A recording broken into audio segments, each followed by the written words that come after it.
سر اگر کوئی خاتون ہے جس کے ساتھ ریپ ہو جاتا ہے اور اس ریپ کی صورت میں ایک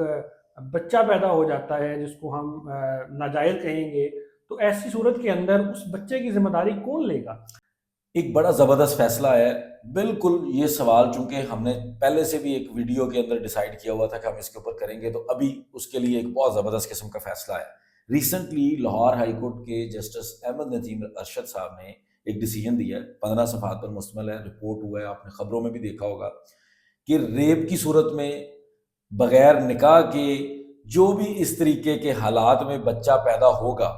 پہلے اس کے لیے کوئی ایسی چیز طے نہیں کی گئی تھی۔ اکثر آپ نے دیکھا ہوگا کہ خواتین جو ہیں وہ اگر اس کے ساتھ ریپ ہوا ہے، ریپ کے دوران اگر وہ پریگننسی ہو گئی ہے اور بچہ پیدا ہو گیا ہے، یا بچہ پھر وہ آپ کو پتہ ہے بچے کو ختم کرنے کے لیے کس کس طرح کے پروسیسز میں جانا پڑتا تھا، لوگوں کی زندگیاں تباہ ہوتی تھی، اس کے بعد اس بچے کو کوئی کسی قسم کا نام نہیں ملتا تھا، اور یہ ان چیزوں کو ایڈریس نہیں کیا جاتا تھا۔ بڑا کلاسیکل قسم کا کیس ہے لاہور ہائی کورٹ کے سامنے، جس کیس کے اندر ایک بندے نے ایک خاتون کا ریپ کیا، جس کے نتیجے میں ایک بچی پیدا ہوئی۔ اس خاتون نے اس بچی کے خرچ کے لیے اس ریپسٹ کے اوپر کیس کیا۔ اچھا کتنی اس کیس کو میں کلاسیکل کیس اس لیے کہہ رہا ہوں کہ ریپ کا کیس باقاعدہ اس کے اوپر مقدمہ درج ہوا تھا اس بندے کے اوپر، وہ بندہ ریپسٹ اس مقدمے کے تحت جو ہے وہ ڈیسائیڈ ہو رہا تھا کہ یہ بندہ ریپسٹ ہے اس خاتون کا، اور اس ریپ کے نتیجے میں پیدا ہونے والی اس بچی کے لیے اس خاتون نے بھی، جو میں سمجھتا ہوں کہ اس طرح کے کیسز بھی آپ کو بہت کم دیکھنے کو ملیں گے کہ بٹ کوئی بڑی خاتون اس طرح، جرات کا مظاہرہ کیا ہے انہوں ایگزیکٹلی اس نے جرات کا مظاہرہ کیا، اس نے کیس فائل کیا کہ تمہاری وجہ سے یہ بچی پیدا ہوئی ہے، تم بایولوجیکل فادر ہو اس بچی کے، اب تم اس بچی کی مینٹیننس دو گے۔ اور نیچے سے اس کیس کو ڈیسائیڈ کیا گیا، وہ ایک الگ چیز ہے کہ اس کا خرچ جو ہے وہ اتنا کم لگایا گیا کہ وہ جج صاحب شاید خود بھی بہت ہی کنجوس طبیعت کیا کہ وہ بچے کے اوپر 3,000 روپیہ خرچ کرتے ہیں، 5 سال کی بچی کو 3,000 روپیہ خرچ وہ ڈکلیئر کر رہے تھے۔ اچھا اس میں یہ ہوتا ہے کہ وہ بندہ اس کو چیلنج کرتا ہوا لاہور ہائی کورٹ پہنچ جاتا ہے۔ لاہور ہائی کورٹ نے یہ جسٹس احمد ندیم ارشد صاحب کی عدالت میں یہ معاملہ چلتا ہے، اور اس معاملے کو ڈیسائیڈ یوں کیا جاتا ہے کہ کوئی بھی بچہ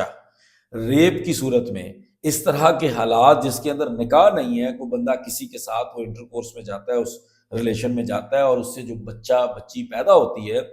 اس کے خرچ کا ذمہ دار وہی ہوگا جس کو بایولوجیکل اس کا فادر سمجھا جائے گا، خواہ اس نے شادی کی ہے یا نہیں کی،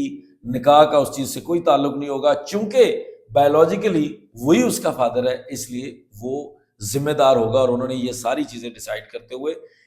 چونکہ اس پوائنٹ کے اوپر وہ معاملہ لاہور ہائی کورٹ کے سامنے آیا تھا، اسی پوائنٹ کو لے کے اس نے نیچے کہا تھا کہ جی میری تو یہ بچی نہیں ہے، میرا تو کوئی تعلق نہیں ہے اس خاتون کے ساتھ، میں نے تو شادی نہیں کی۔ اس پوائنٹ کے اوپر وہ لاہور ہائی کورٹ آیا تھا، اور اسی پوائنٹ کو آنریبل لاہور ہائی کورٹ نے جسٹس احمد ندیم ارشد صاحب نے ریمانڈ بیک کیا ہے اور دوبارہ ٹرائل کورٹ کو روانہ کیا ہے کہ یہ بندہ بالکل ذمہ دار ہے، اب ڈیسائیڈ کرو اس معاملے کا۔ اور اب اس معاملے کو دوبارہ سنا جائے گا، اب وہ جو نیچے والے جج صاحب ہیں وہ اس کو ڈیسائیڈ کریں گے اور طے کریں گے کہ کتنا خرچ جو ہے وہ اس بایولوجیکل فادر کو دینا پڑے گا۔ لیکن یہ اصول ڈیسائیڈ ہو گیا کہ اگر ریپ میں کوئی بچہ پیدا ہوگا تو جو ریپسٹ ہے